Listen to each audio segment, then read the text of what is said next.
Découpez dans le tissu principal un rectangle de 60 par 30.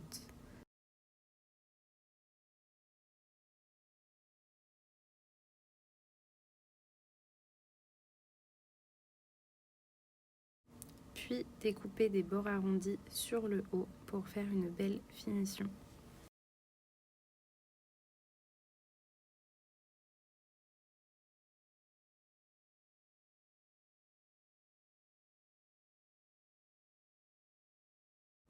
On va ensuite venir découper un rectangle également de 60 par 32 watts et effectuer un matelassage entre le tissu principal et la ouate. J'ai choisi de matelasser tous les 2 cm. Une fois le matelassage effectué, découpez un morceau de tissu doublure de 30 par 60 cm comme précédemment. Le poser endroit contre le tissu principal et épingler puis coudre tout le bord. Crantez les arrondis pour qu'au moment de retourner, cela soit plus joli.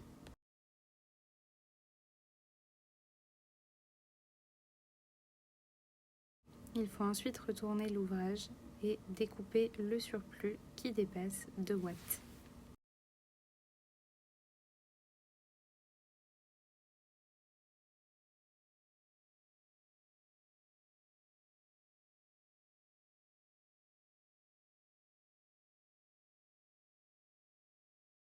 Notre semblant de pochette est maintenant cousu. Il faut donc passer au biais pour pouvoir avoir un meilleur rendu. J'ai créé un biais de 8 cm par 30.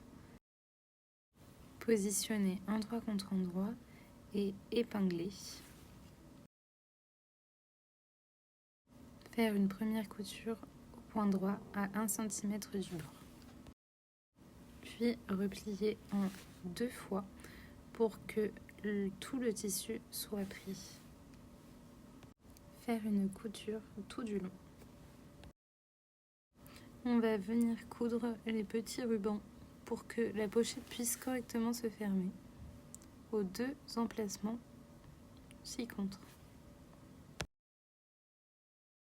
Pour que cela tienne correctement, faire une couture comme un carré avec une croix à l'intérieur. Une fois effectué, coudre sur les bords au point droit à 1 cm. On va ensuite créer le biais tout autour de la pochette. Prendre 1,50 m de tissu, le disposer endroit contre endroit et faire une couture à 1 cm du bord comme ceci. On va venir cranter les arrondis. Puis, comme pour l'autre biais, venir prendre tout le tissu, toute l'épaisseur, et ensuite on va devoir enrouler, replier 2 fois pour que le biais soit correctement mis. Là, dans ce cas-là, il y a du surplus au niveau de la largeur du biais, donc on va pouvoir le découper.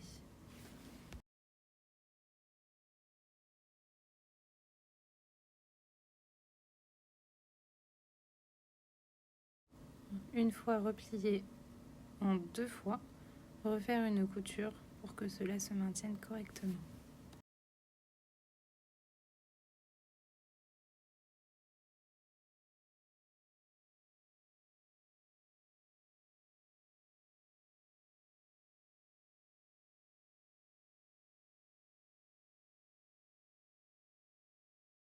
La pochette est enfin terminée.